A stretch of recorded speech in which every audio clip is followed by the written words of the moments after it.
To begin, let me remind you, if you don't remember, that my name is, well, Korean names traditionally, not always anymore, but have Chinese characters behind them, which means there's an ideogram, a picture.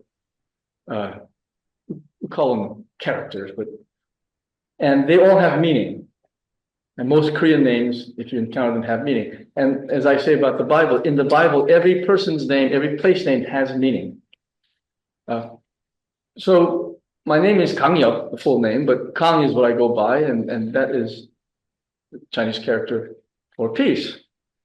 And there are different kinds of peace, and we'll talk about that as well. There's a particular kind that the chapter 4 in Lowry's book addresses mostly, and I want to invite you to share your thoughts about peace of various kinds. But I'm particularly involved in this because my father decided to name me Shalom. And when I was in in Israel, they called me Shalom, and that was fine. And Shalom is very hard to nail down. It's we say peace, but it means wholeness, really. Well-being. It means being at rest, at peace. We do use that term that way in English too. Oh, I'm at peace with that. Doesn't mean you could be at peace while in the middle of a war you're being shot at. You could contemplate that. So peace is quite a complicated, multi-layered, multi-dimensional experience and a goal to aspire toward. And Christians and Christianity as a whole has had a special, I would think, because of Judaism, special interest in peace, shalom. Textually, for sure, liturgically, in worship, peace be with you. We heard that in the text as well. It's how Israelis, even if they're not Jews or Christian, still greet each other. Shalom. It just means peace. Shalom Aleichem. Peace be with you all. And same thing in Arabic, actually. I don't know if you know enough Arabic. Assalamu alaikum means peace be with you. And then you reply in the same, alaikum salam. So salam or shalom in Hebrew, salam in Arabic, is widely known, not always studied or chased after. Certainly in terms of politics and social movements and activities and governments, and we have way too many wars on, well, every continent actually, just different sizes and different news coverage. So here we are, following Jesus in an age of hypocrisy. That's part of the hypocrisy that Lowry wants to disclose or unmask a bit to help us at least be more aware, if not be convinced that we ought to change our ways of thought and behavior. In any case, let's see what we do here.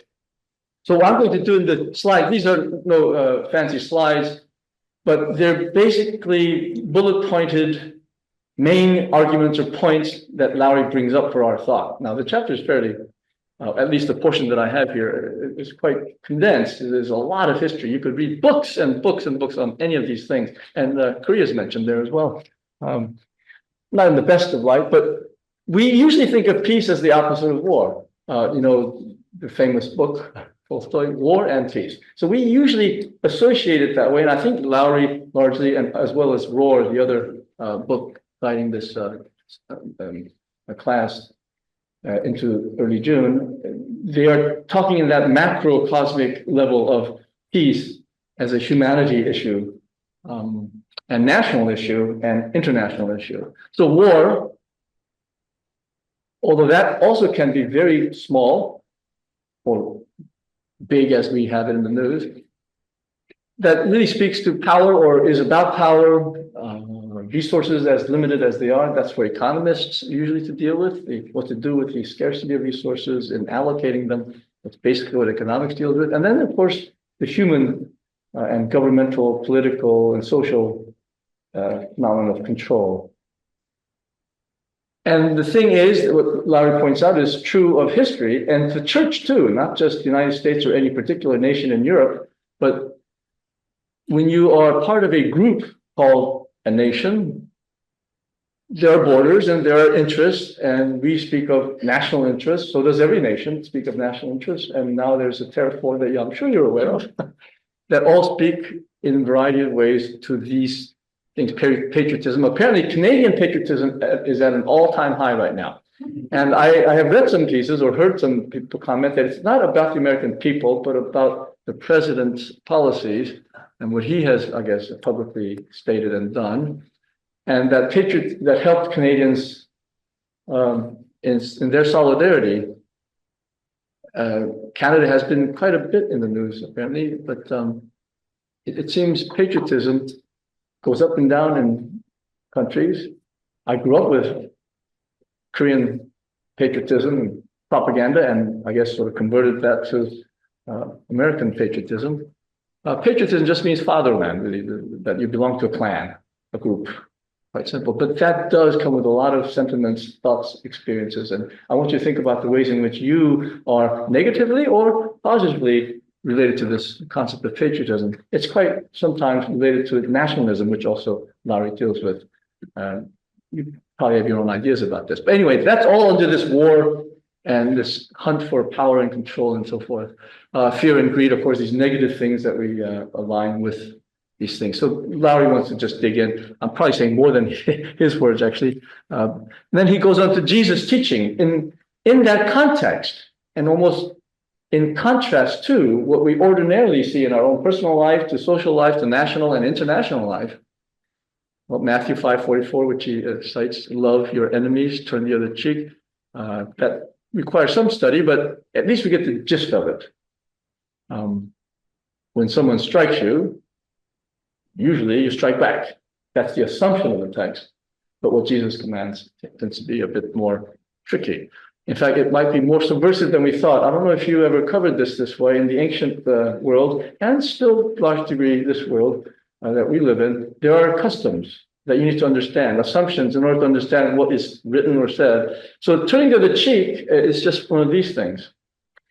Are you aware of parity behavior, sort of if one party or one person does one thing and that's met in a group that or a person that's similar, it's sort of like the reciprocity of tariffs that you may have heard or read about, that there's a similar in kind behavior that's understood. And Jesus, some scholars take what Jesus said here in Matthew 5 as a very, we could call it a passive aggressive, but really the more appropriate word might be subversive way of teaching peace in a way that shows also strength. So what does it mean to turn the other cheek? Well, where are you struck? If you're an aristocrat or someone of means or some power or status, you don't strike someone, especially below you, in the same way you would strike someone else. You probably have seen some classy movies of classy people who take the glove in, right? Yeah. But the brawl scenes in the bar in the sort of redneck areas of the United States, you just throw a chair and punch in the face. Different kinds of violence or behaviors. Well, if you strike someone below you, you use the back of the hand. We say backhanded. Paf. That's what a master might do to a slave. Paf. And if you're struck with the right hand, it's a right hand culture, you'd be struck on the right one cheek. Now, if you turn the other cheek, it means the only way to strike that using the right hand would be the other side of the right hand. You get the idea. It's a challenge. You're putting your face to say, strike me as an equal. Or use your left hand.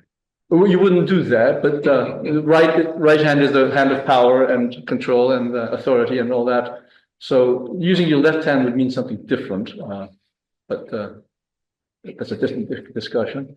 So anyway, some scholars have suggested that there's more to this than just whatever people do to you, let them do more to you. That seems to take it out of context, though, because this is right in the middle of other stuff. Yes. Like if someone asks you for your coat, give them your shirt as well. Right. Okay, and that wouldn't be interpreted in that sense. Right. So that also, my simple point is, every text that you mentioned in the Sermon on the Mount, we have to see it in 2,000 years ago culture as well as today's culture, and that's a very, that's what we are here to do, looking at those texts in context as well as ourselves in our context. So I'm just suggesting these are things that we think we understand, but there's more to this, and I'm inviting you to maybe discuss and study more. And then likewise, same thing with the Luke text, give up all possessions to that young man who had a lot. Give all your possessions to someone who doesn't have anything, doesn't mean much in our calculation. So these are the contextual ways in which we have to look at every text, and then it's complicated because the Bible is very thick. But Jesus' teaching, though, is the center of the church, and this is what Lowry's getting at. We have to listen to what Jesus said and did, and try to follow what he said and did, and that's very, very complicated sometimes. And certainly Lowry understands that. That's why he wrote the book, to say, hey, here's some ways to think about these things. So that's Jesus' teaching. We don't have time to go through all the Gospels, and the other, at least historically notable thing is that Jesus never left any of his own thoughts in writing. His followers did. So we're getting opinions and memories of those who followed him, not him. And that's similar to what Socrates didn't do. So we depend on Plato to know what Jesus taught and did, rather than Socrates. And that puts the church in a slightly different light too. Were we to find something that we could sort of probably say Jesus wrote, that could be, some people said that of the Gospel of Thomas, but that's pretty much been ruled out by scholars. In any case, the idea is that Jesus is at the heart of all of the church. And that is a point I think all Christians should somehow come to agreement, but that's been in contention. What is at the heart of the religion called Christianity, and churches, Peace USA and Supplee? What is at the heart of church or communion of saints? So there are divisions, and the overcoming of division is where the peace really makes sense. If there are no division, if everything is whole, then there is no need for wholeness. But because things are splintered and there are differences and divisions, and this is also tricky too. The earth belongs to God. That's, I don't know what you think of it, but it means everything that we can experience belongs to God. If that makes some sense. Right? There's nothing outside that remains outside of God's sovereignty or care. We call that providence, that God will see to things even though we can't figure things out. Now, as part of that, Lowry points out this very Jewish, Israelite, ancient point of no distinctions. Impartiality is the word that you may have encountered in the scriptures, or partiality. And I think we mentioned this before, or at least I brought it up. In front of the courthouses, there's a blindfolded lady justice with a scale, meaning she does not care who or what is the case. Put it here, and we will weigh and make it come out even. And just means even, flat. And that is a biblical tradition. How does that square with the concept of chosen people? It squares very well, actually, it turns out. But we could maybe pursue that a little later. Could you hold on to that question? We'll come back to it. How does the election of God, of Israel, square with impartiality? In fact, Amos 9:7 would be something you might look at. It's very interesting and upsetting for Jews to know, or to Israelites to hear. But Amos knew that. Amos knew that he would be upsetting the covenant of Israel to say what he wrote in Amos 9:7. But we will return to that. But impartiality is very, very hard to understand in context as well.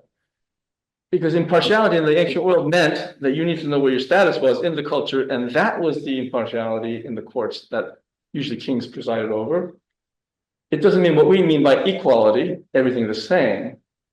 It means impartial, meaning you don't give more weight to this side as you give to that side. But if that side is slave or peasant and this side is aristocrat, automatically already there is an imbalance. We would call it an imbalance. So in Confucianism, by the way, it's same in Eastern Asian cultures, there are strict relationships that have to be maintained. Parents and children, king and subject, and so forth. Never to be seen as equals, but the fair, just way to deal with the differences. You'll see how this might complicate Christian ethics and moral reasoning. In the Bible, we're torn because both are there where God commands that animals, slaves, aliens must be treated under the same law as all Israelites treat each other. That kind of impartiality. But also texts, we'll look at some of them a little later, where the Bible says God is not partial. So when you judge, follow God's example. This is before Jesus' time, of course. Jesus would have known, and James knows, the book of James, that when it comes to judgments, God doesn't care whether you're rich or poor, it says. Then you say, wait a minute, I thought we should lean more to the the oppressed and the poor. Well, yes and yes. So this is more complications of the. So peace is more complicated than we think. It's not just a level of justice that we might imagine. It's a very complex of principles, and Lowry digs out some of these. So God shows no partiality, meaning God's created children, and they're all on this planet, and all of it belongs to God. And so we have to start to think this way, and that is very, very challenging at times in certain places. Okay, any questions so far? We're going to just go through some of the points in this particular portion of the chapter. I can't be sure how many folks in the room have obtained the book, read the book, looked at this chapter. Right. But the chapter is very definitely We'll get to that. anti-war. Yes. And Lowry himself is a conscientious objector, so it's very definitely anti-war kind of period end of discussion. Right. Chapter. It's, in fact, any violence which against. is quite controversial, of course. We'll talk about this in a little bit. In fact, we're going to be touching on here. Just war theory is what the church has since Augustine's time in the 5th century relied on to justify, rationalize, if you will, war. And Lowry rightfully questions that. It's a hot topic in ethics. If you ever take any university course on ethics, you'll have to deal with this concept in the West, at least called just war. It goes back to at least Augustine. And you could say that it goes back to the Bible, but it means that, yes, killing is wrong, but there are, again, contexts in which that could be not the correct thing to do, but the right, appropriate thing to do in order to avoid greater violence or injustice. And in fact, Bonhoeffer, who's also mentioned by Lowry in the chapter, had to, in his own life, deal with this conflict. That he was also a pacifist, at least of a commitment to not murder, kill, so forth. But at some point he came to the decision, well, Hitler must be killed.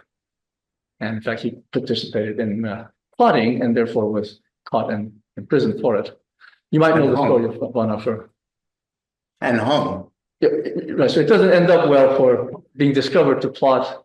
But he wrote quite a bit to leave us his thoughts.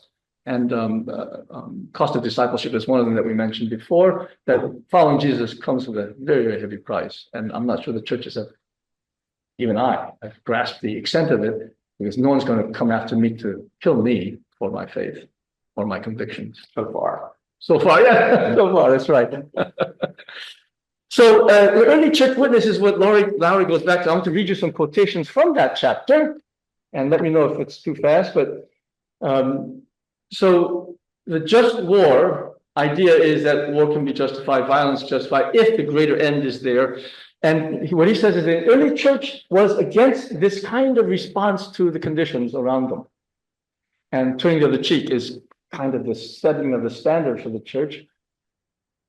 The problem comes when the faith is adopted by Constantine and his mother Helena, probably more influential, and becomes then eventually the religion, not right away, but eventually the religion of the empire. It could be enforceable religion. So it goes within about a century from being illegal and hiding and being persecuted and killed for it to being enforced by the empire itself, imperial cult, it might be called. So the early Christians rejected violence as they were being killed. Justin Martyr is from the 2nd century, and Irenaeus also from the 2nd century. Here are some quotations that are in the book. And as Jay mentioned, I have to remember that you all haven't read what we have read, but this is very much an anti-war chapter, anti-violence, anti-war, and pacifist leaning. We who hate, this is from Justin Martyr, who died in the middle of the 2nd century. We who hated and destroyed one another, and here we generally mean Gentiles, pagans, etc., in the empire. And on account of their different manners, would not live with people of a different tribe. Now, since the coming of Christ, live familiarly, family, with them, and pray for our enemies. So culture and personal and clan ties and values, he's saying, because of Christ, have been totally turned upside down. I'm not sure that's true of us. I don't know how many of our lives were turned inside out, upside down. My parents certainly had to face that. They had rejections from their families, but we probably, most of us haven't experienced that.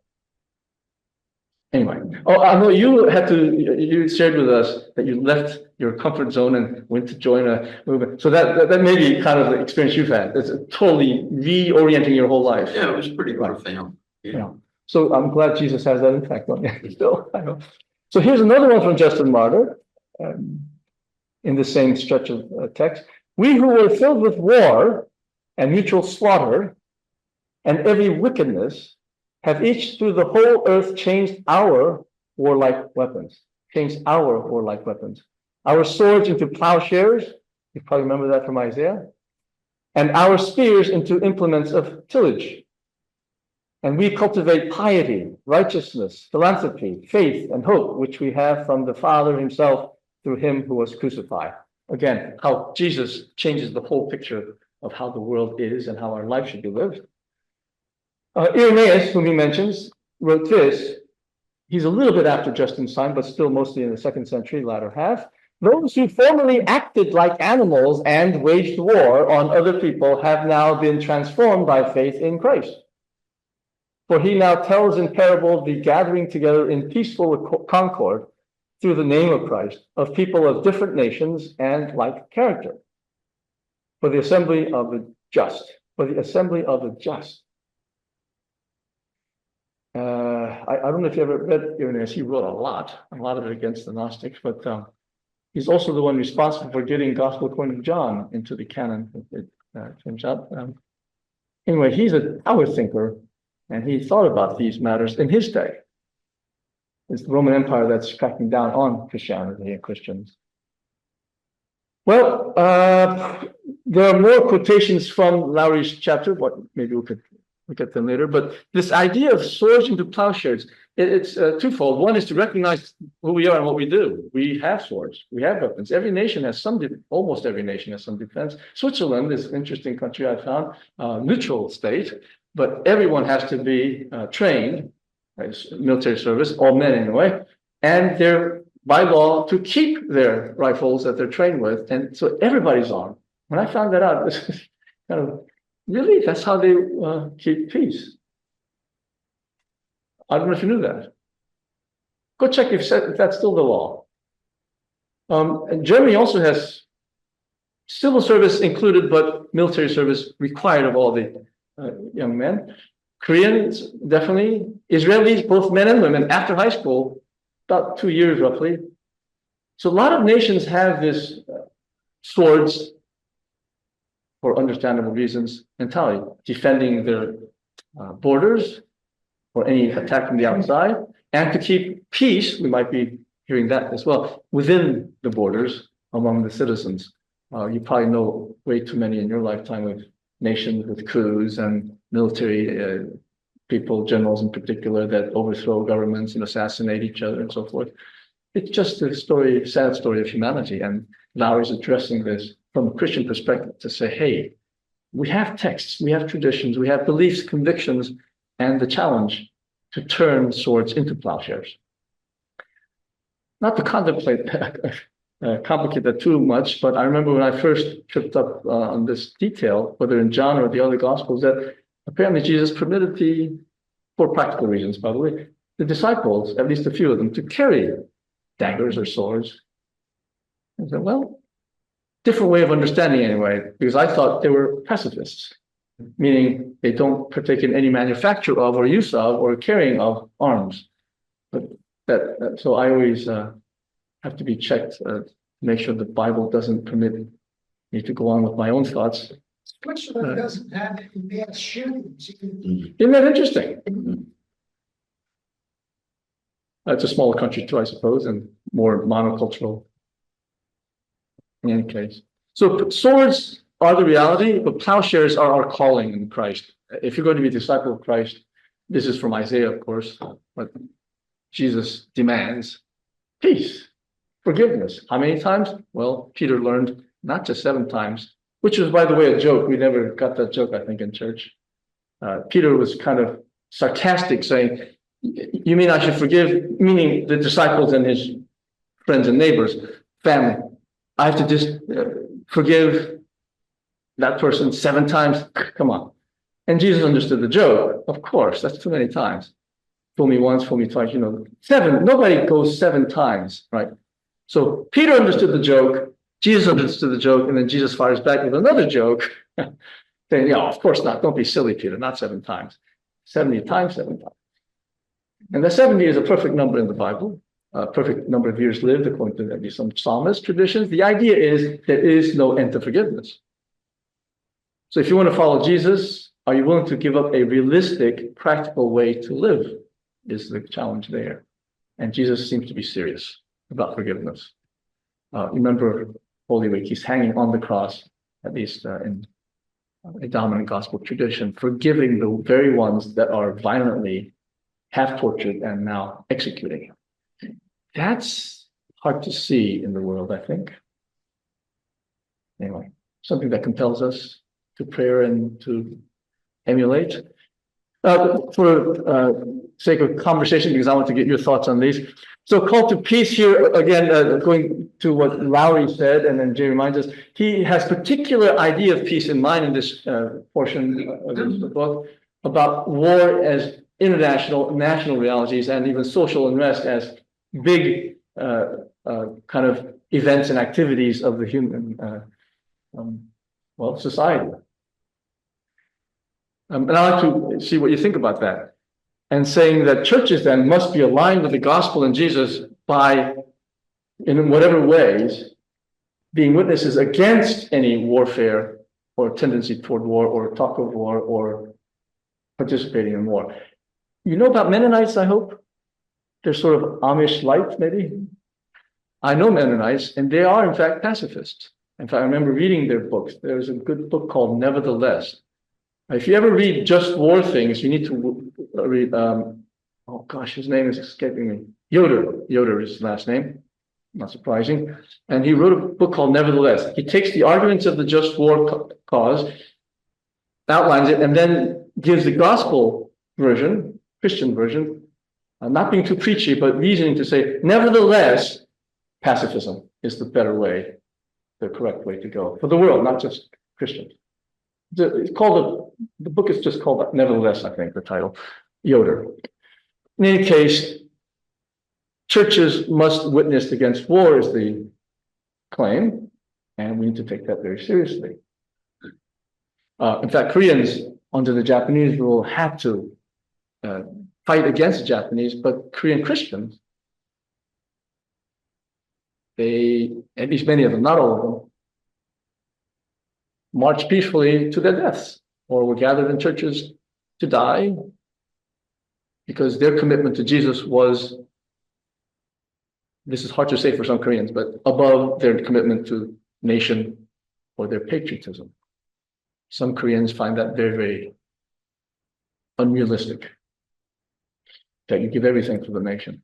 Things that won't fly here in the United States, Korea has been able to do. So for instance, the gold drive during the 90s, I don't know if you know that, you probably, my mom's not too happy with this, but the entire country of Korea collected all the gold. There was a movement and the nation collected all the gold to fight the financial woes at the time. And people did that out of patriotism.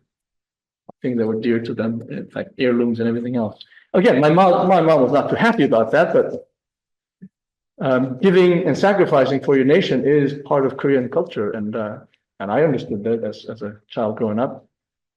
And if you're Christian, though, following Jesus has to come before that.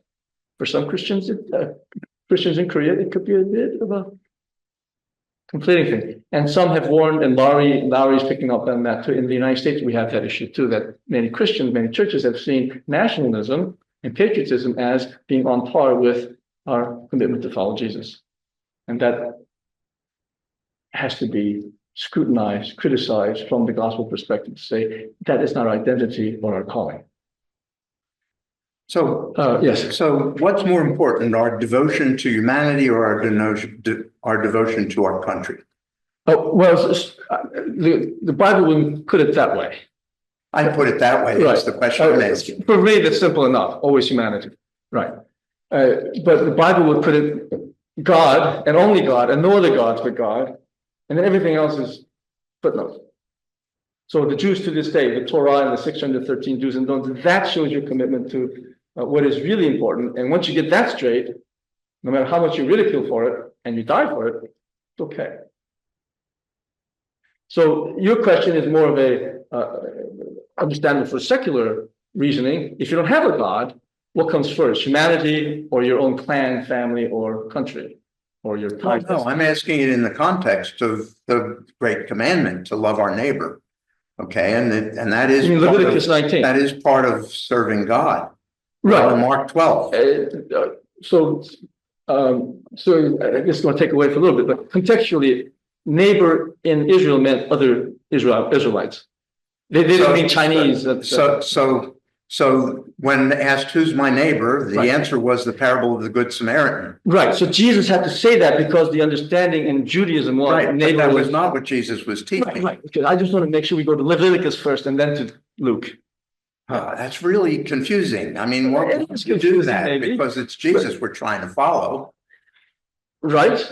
He was correcting their understanding of it. I understand. I agree with you. I want to make sure that it's a big, thick book, as I say. I want to treat all of that as students of history first and then context. And then it's really relative in our culture right now, okay? Because we have this nationalism going on, okay? And we're treating people who are like us differently than we're treating people that are not like us. I agree. And that's contrary to what Jesus taught. It's contrary to this notion of peace that we're talking about. Right. And it's only confusing to say God doesn't care. God doesn't care. Well, you're saying as long as you love God, it doesn't matter what you do. That's no. I meant for Israel. Once you had your alignment with the Torah for Israel. Okay, let's not talk about Israel. Let's talk about us here in this room. Okay. So, and I'm part of the us in this room. Right. And I want to be fair to the text first. And then as we look at it in our room, say, Jesus taught us this. And some of the teachings of Jesus don't square with what we believe either. Okay, well, at least let's get into that. Right. So I don't want to just pick cherries that I like. If we're going to follow Jesus, we have to be like the disciples who were confronted with it. And many of them left because they couldn't handle it anymore. Go to John 6:3 about that. So I agree with what you say. It's more complicated than I think to just lay it out and say, this is it. If you want to follow Jesus, do this and you're done. It's not quite that simple for me. I hope that's okay. Okay, go ahead. So following Jesus, I think we all have to do that.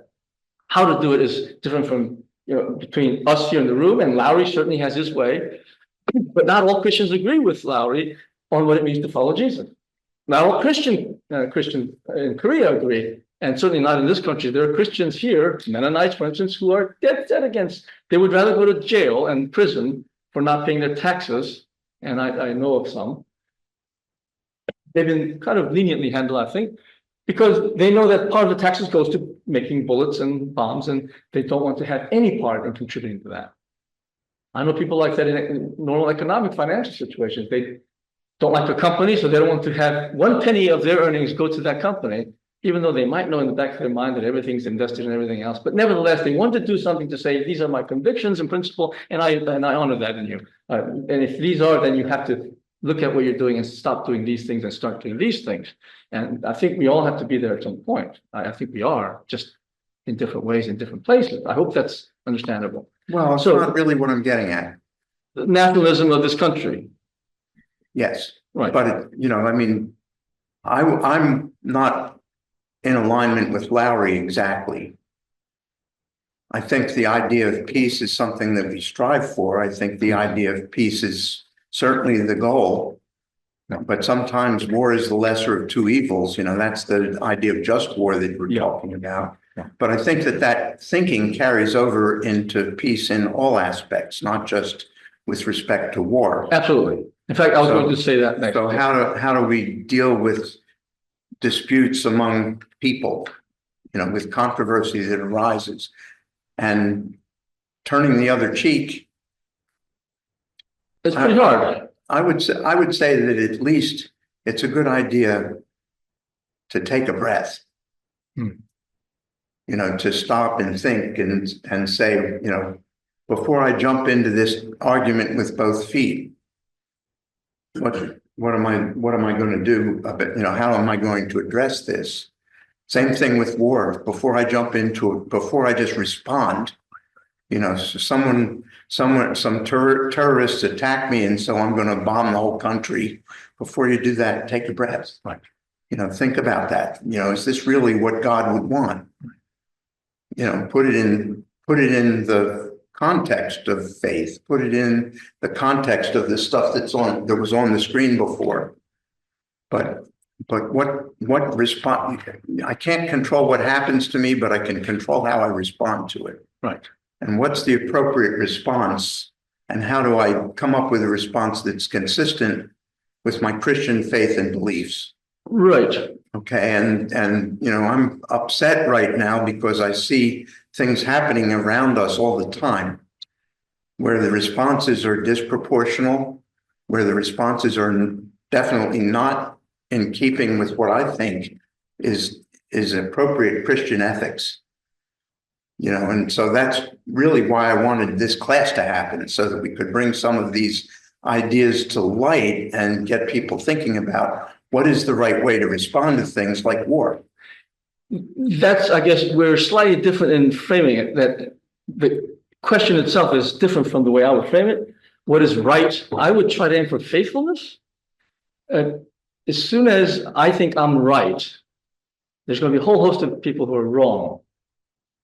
And so at some point, other principles of Christian faith have to kick in, like mutual love and humility and thinking of others better than yourself. All that stuff is in there too in the Bible. And I don't want to specifically just point out the ones that match my way of right response. Everything you said is correct.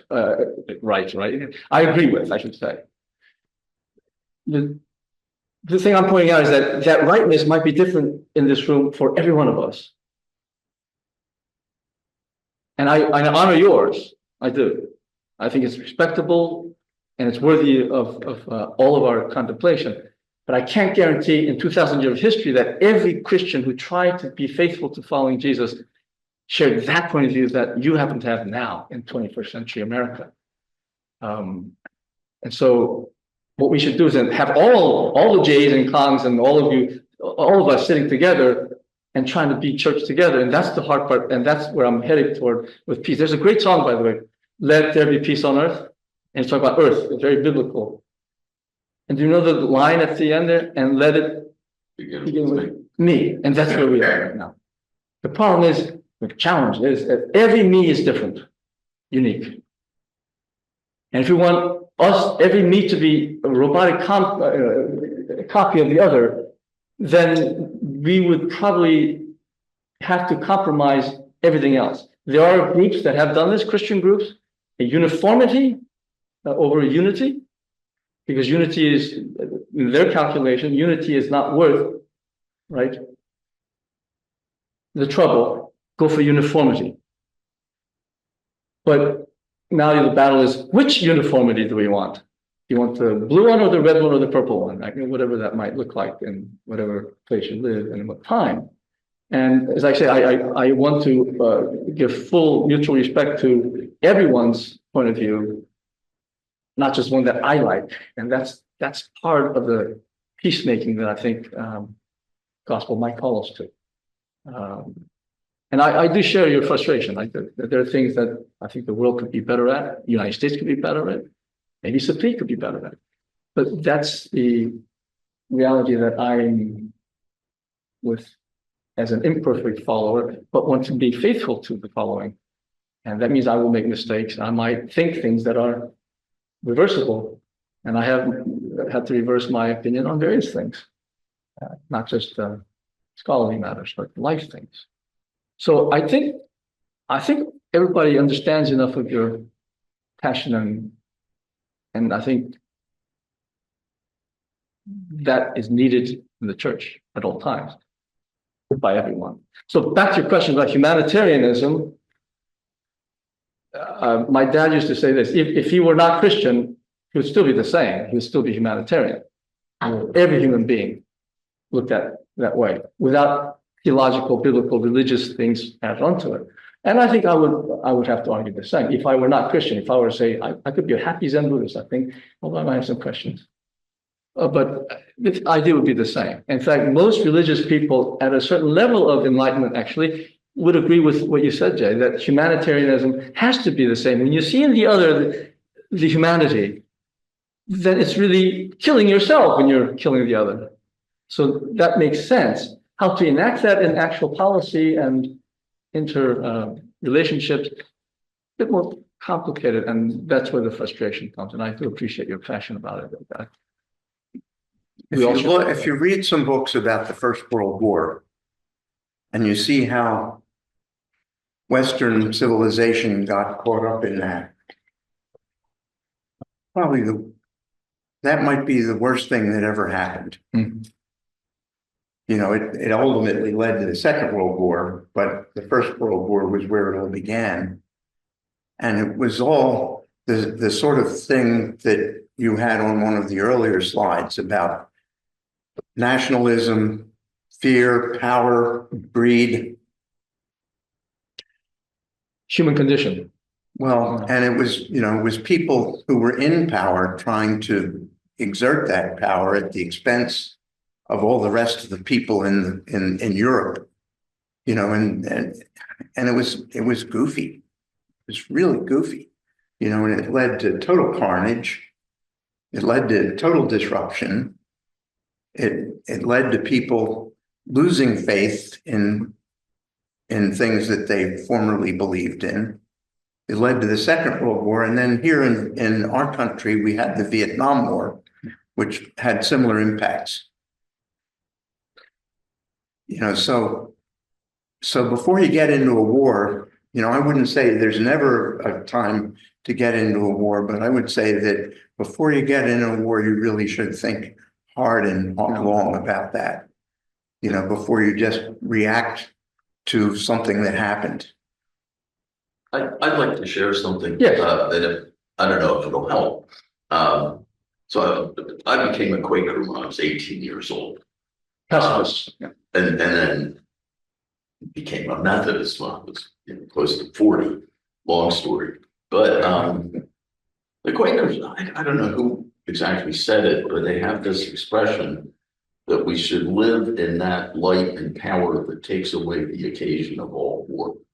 It's a positive approach to peace.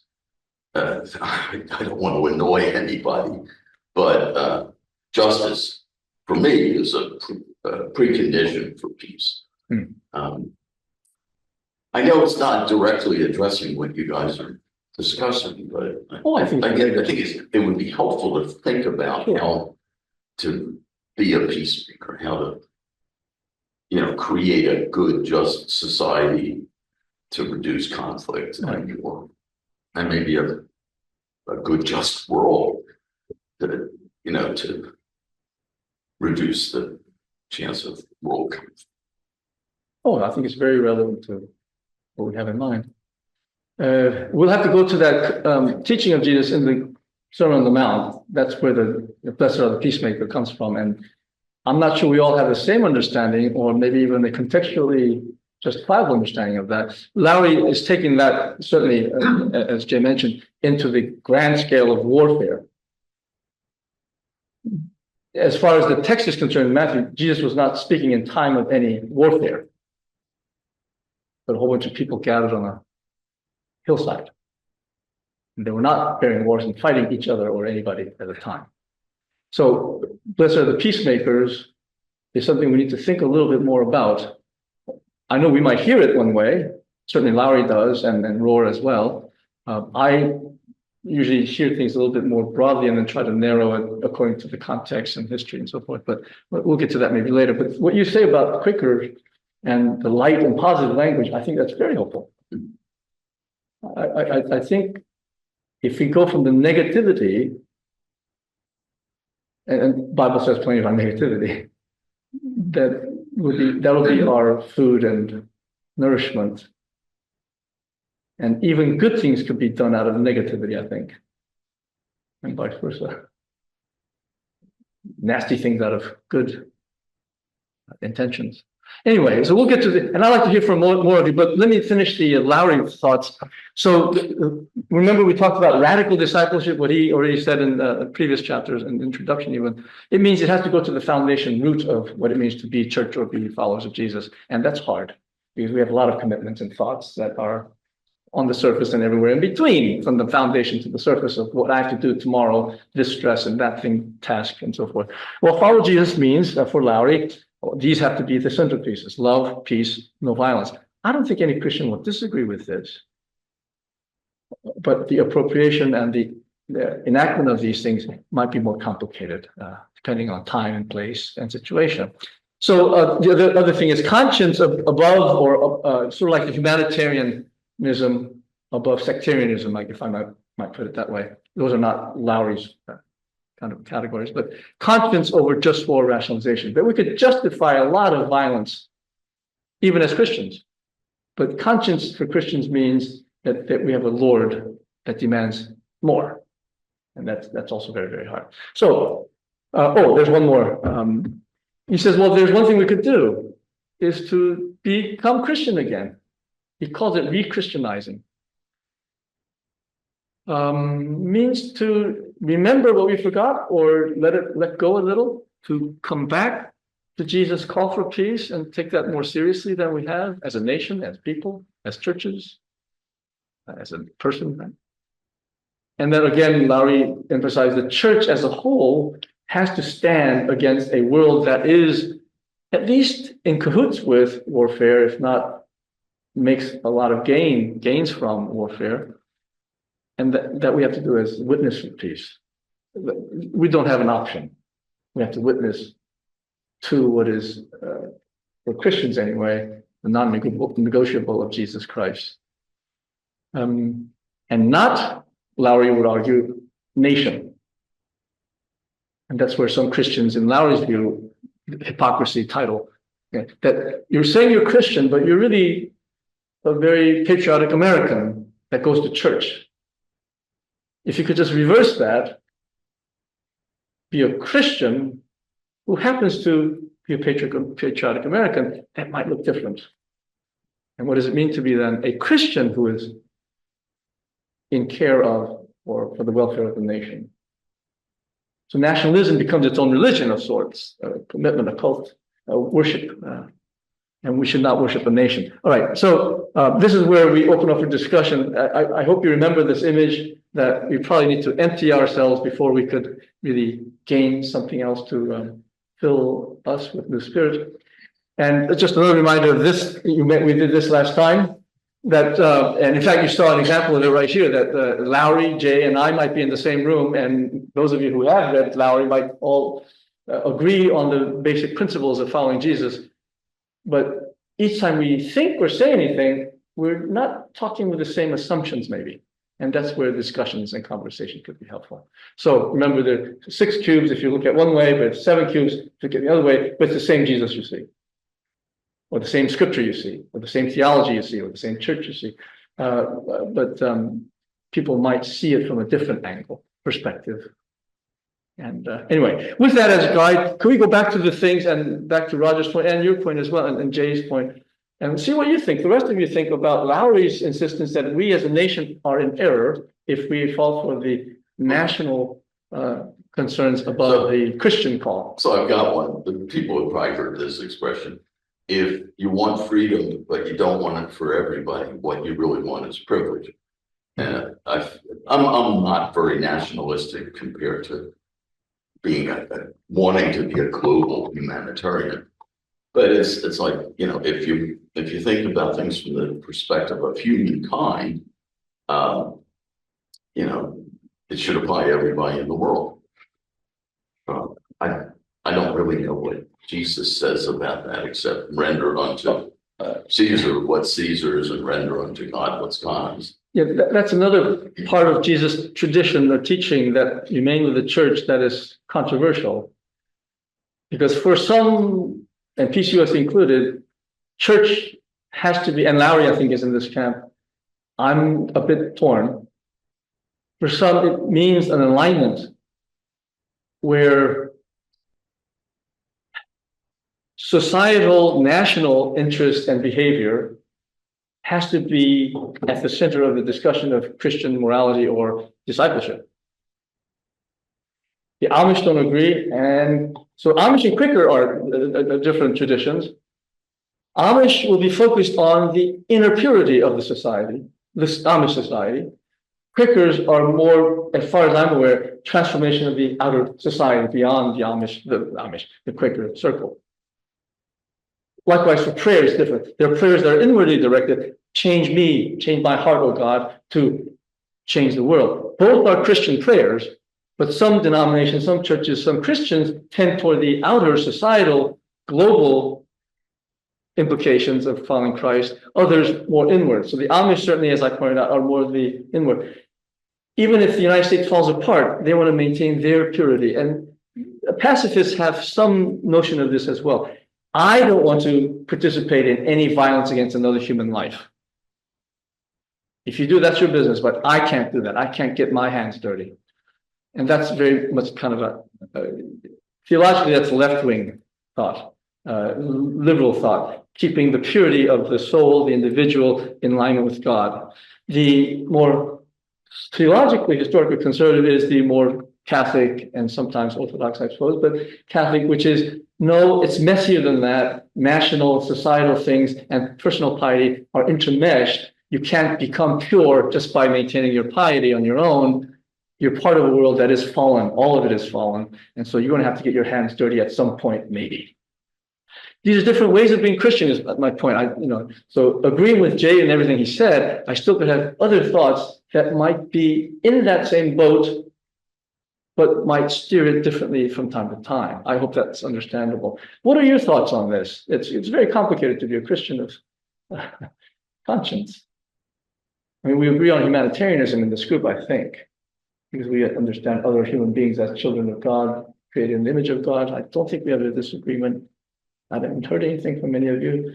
Now, 100 years ago in the United States, surely, in fact, the founders would have said, yes, the African slaves they're inferior in intellect, in accomplishments, in history, literature, music, whatever. They would have thought that.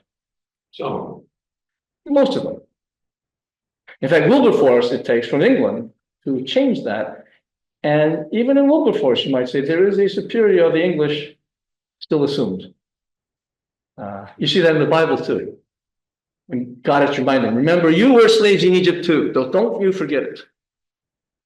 If you're going to be following me, you're going to have to treat the alien the same way and the slave the same way as I'm telling you everybody in Israel should be treated. And that's part of Jesus' tradition as well.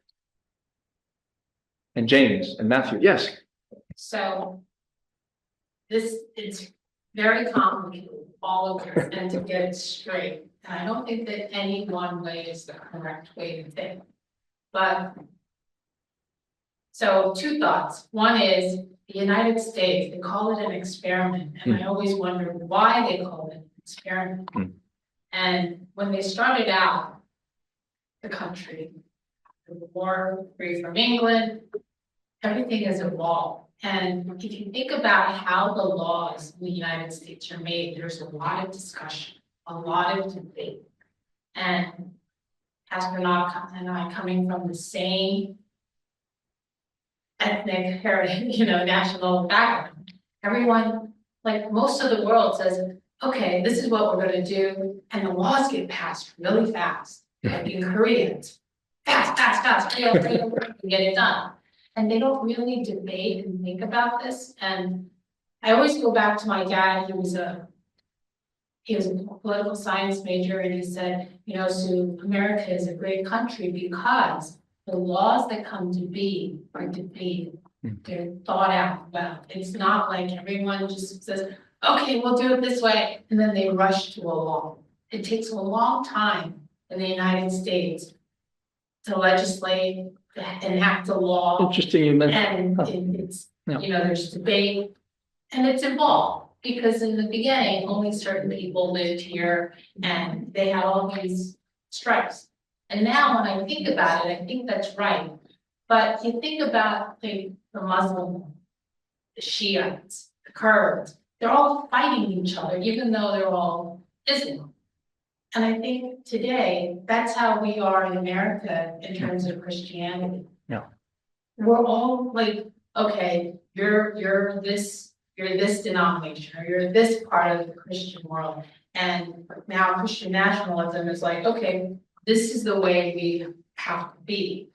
We don't discuss anymore, we don't debate, we don't look at it from many points of view, and we're kind of moving towards, my opinion, to the Muslim world, where we're all at each other's, they're all at each other's throat, right? They're all, to you and me, they all look like they're all Muslim, but they can't live in peace.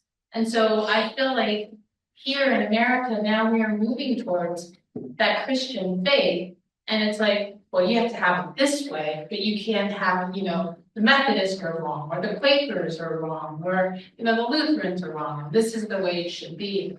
And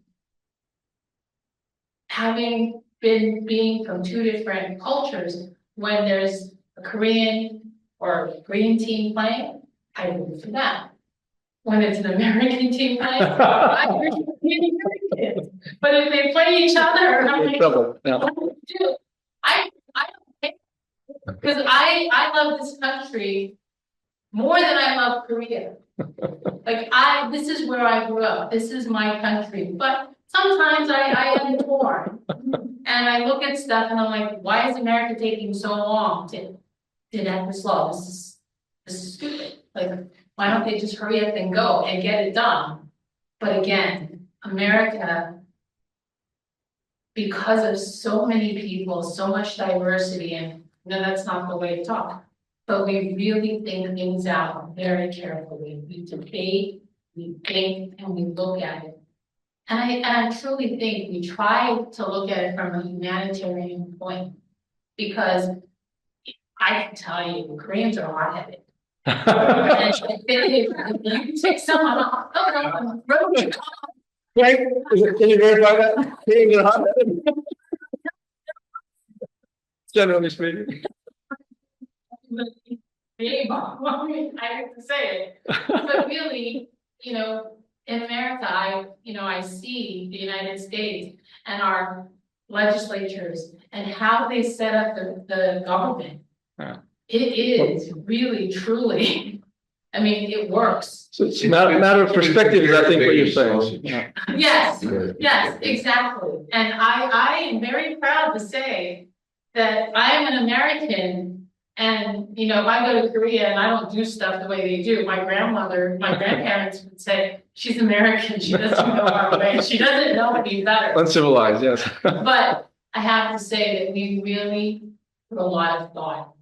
And right now, I think we're kind of leaning towards, that's how I see it. We're like the Muslim world. And I'm sure I don't know the Muslim faith well enough to criticize it or to say it's good or bad. But to you and me, we look at it, they're all the same. Why are we fighting each other? Why can't you come together and work? And we seem to be fractured like that now. But I think, we've evolved. That's why we're the great experiment. We were succeeding with that. But if you think about our laws and how we can change, the amendments came forward, the laws came, and you've got three different bodies of our government that check each other. Because everybody has a different relationship. And on each position, we may all be a part of Supplee, but every one of us are different. Our needs are different, our wants are different. What we look for is different. So anyway, it's very hard. I think that's interesting. I don't have a conclusion, but I think it is something. Well, we just want to start conversations, really, and to learn to listen to each other more. No, not at all. This is exactly what a church group should do: is converse, which is to turn with each other, is what that literally means. That we're walking together in faith, and there's no guarantee. Jesus never expected agreement. Being of one mind does not mean being a carbon copy of each other in terms of thought and behavior. In fact, the gospel and Jesus and Paul and the letters in the New Testament, the entire Bible assumes that all the Israelites, never mind Samaritans and Koreans, differed. And that's why the justice idea of treating everybody the same had to be taught over generations and still being learned. So thank you for your perspective. I have so many thoughts in response to everything you said. But we do need to understand the Islamic world better. basically the divide between Shia and Sunni, and the statistical reality is quite surprising given the news cycle. More Muslims killed other Muslims than any other group killing any other group in the world for the past several decades. In fact, you go back to the 8th century, when the caliphate divided after Muhammad's death. That's when the Sunnis in Saudi Arabia now mostly, and the Shia in Persia or Iran now, basically said, "You're our enemy." But for us, our interest, national, the enemy of your enemy can be your friend. And so both of them against the West, not just the US, but US is the embodiment of the West, become the common enemy. So, and then similar dynamics happen in Korea as well as in parliamentary systems where former, quote, enemies can make peace in order to combat a bigger enemy, a humanitarian enemy, for instance, hunger and violence, that people who don't like each other can come together. And this is where the Christians have to bear witness. Not only can we do this as a human race, but Christians must do this, come together, even though you and I differ in our ideas, but we're looking at the same Lord at the center, and I might not be a carbon copy of your thoughts, but I have to be following this one in front of me, and that's Jesus. Not you, not your ideology, not your even conscience, but this one. And so it's a very hard one to, I know plenty of non-hot-headed Koreans, by the way, just FYI. Culturally, she has a point. I know some people in Korea who, or here too, who I think, geez, are you really Korean? You seem so pacific and nonplussed about things. Any other thoughts about, I'd like to read 2 more quotations from the chapter that go back to the early churches, the first 2-3 centuries. This is one from Clement of Alexandria. Alexandria was the thinking center of the world at the time. You might know the Library of Alexandria and the Lighthouse of Alexandria of world fame, one of the 7 wonders, etc. This is from him, Clement of Alexandria. The loud trumpet, when sounded, collects the soldiers and proclaims war. And shall not Christ, breathing a strain of peace to the ends of the earth, gather together his own soldiers, the soldiers of peace? That's an interesting subversion of the language that the world understands, that Jesus is our general, if you want to use that belligerent language to say, and this general insists on waging peace. That's not from the 60s and the hippies movement. This is from the 2nd century. And one more, this is from Athenagoras, also the latter part of the 2nd century. For when they know that we cannot endure even to see a person put to death, this is Christian in churches, though justly, who of them can accuse us of murder or cannibalism? Cannibalism, by the way, was apparently a charge made against the churches because they would say, drink my blood, eat my body. Anyway, there might be something on the side that bothers you, but cannibalism. But we deeming that to see a person put to death is much the same as killing him. In other words, just to go along with it, yeah? Have abjured such gladiator spectacles. In other words, don't put a penny into that culture, that machine. Yeah? And when we say that those women who use drugs to bring on abortion commit murder, and we'll have to give an account to God for the abortion, on what principle should we commit murder? Now, that might be very controversial for our day, but this is from a different time and place. Contextually, that argument made sense. It might not for some of us, but which means nothing new under the sun. Right. So condoning of something, and here the Amish and the Mennonites have to be a bit more nuanced. To see it happen and not do anything about it might be just as bad as doing it yourself. Does that make sense to you in terms of ethics? Nazis have been usually singled out in our conversations about dealing with this issue, that there were plenty of good-hearted Nazis, but they knew what was going on, but did nothing about it. And so the confessing church got together, Barmen Declaration in our confessions. In fact, from that time, the 30s, where churches in Germany came together knowing that they might be hanged or shot to death, saying, no, our Lord is Jesus, not Germany. How many of us are willing to do that for whether America or Korea or any other, or blue or red convictions? That's a hard one. What do you think? Lowry puts a lot of good questions before us. He's convinced. I don't know where you are in your convictions. Well, a few people in the room who read my Facebook posts. I don't have, well, I don't do that, but anyway, But, tell us what you mean then. but I believe this, like, it's sort of a satirical take, like, what do you call a German who, that, you know, went along with the Nazis, because, you know, they were hoping that the economy would get better or there would be social order or whatever. And what do you call a person like that? A Nazi. I mean, that's what I believe, but That was a hard I'm one. just putting it out there. And there were double agent Nazis too. They were Nazis publicly, but they were still hiding Jews and that kind of Nazi. So what are they? They're Nazis, but they're not good Nazis. Well, yeah, good in that sense. They're not laudable Nazis from Nazi perspective. They were betraying Nazism as Nazis. As you might say about Americans or Koreans, that you're not a good Korean. You're in fact betraying Korea or betraying the United States. What do you think we could do though at Supplee or individually though, in confronting these national, international, and maybe even Pennsylvania issues? If we let things happen and we haven't done anything actively against it, people say that about elections too. If you didn't go to vote, then you gave the vote to the other. Yeah. So it's a good question. Maybe that makes sense. Or maybe you differ. Other thoughts about any various parts of it? I could scroll through the sort of main arguments of Lowry as well. I did have a question. I don't know Lowry personally, but he, as Jay reminded us, he is focused on this international and national and global societal issue of warfare, and that peacemaking has to be in that sense.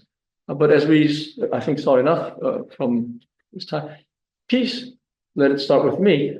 Jesus is probably speaking to not international Geneva Convention kind of peace, but you, singular, be a peacemaker.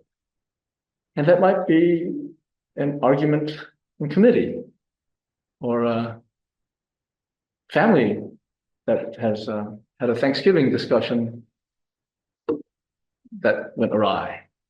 Or two friends, I've had this experience myself, two friends who had a misunderstanding and now they are distant or spreading competing gossip about the other.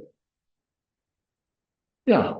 I just had a thought about we so easily recognize the differences among people instead of how we're alike. Yeah. And people who want power, of course, exploit that. Yeah. But there's this concept, it's relatively new, I don't know a whole lot about it, called Sonder, S-O-N-D-E-R. And Sonder's the idea that when I look at anybody in here, I think I have all these burdens. You know, maybe this big stuff up, conflate stuff about like, you know, my mom's dying, my son told me in A-Hall. My wife's mad at me for about something, all this. Everybody here has the same things. We're all. I think there's the police or Sting had the song. Russians love their children too. I forget her name right now. The Rick's motorcycle. Rick's wife, Carol.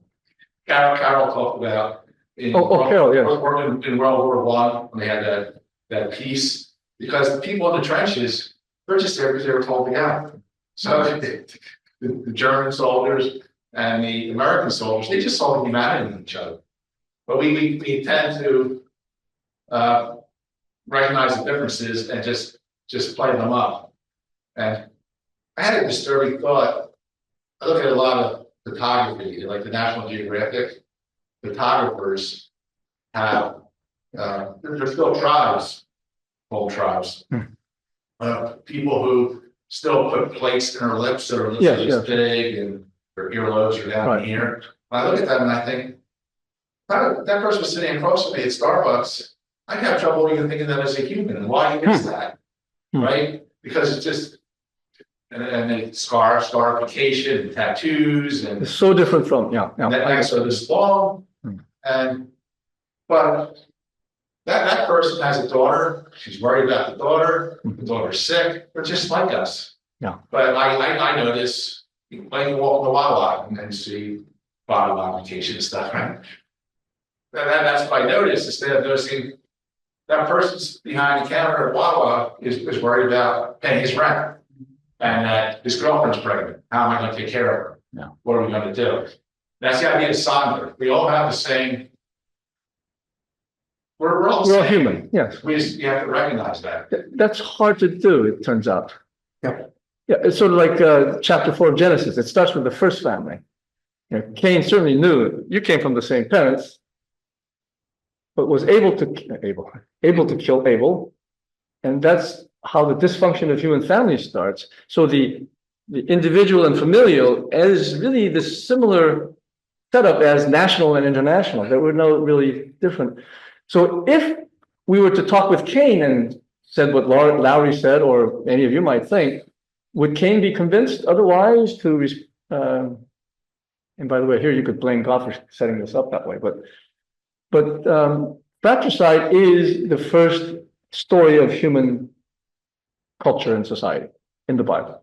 The Bible is very realistic and true to what we know, and that hasn't changed. Not just the Muslims killing each other, but Muslims are willing to kill non-Muslims as well, and Christians kill lots of non-Christians.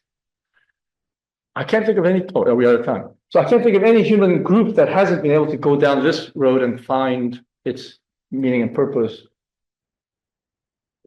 solidarity within, by hating the outsider. I'm going to call time now Yes. because it's already 10 after 12. Oh, sorry about that. I will interject two things, but I think what you're talking about is the term is socialization. We get socialized to have certain opinions. And that's going to be a lot of what we talk about next week when the subject is following in love. Perfect. So hold some of these same thoughts for next week's class.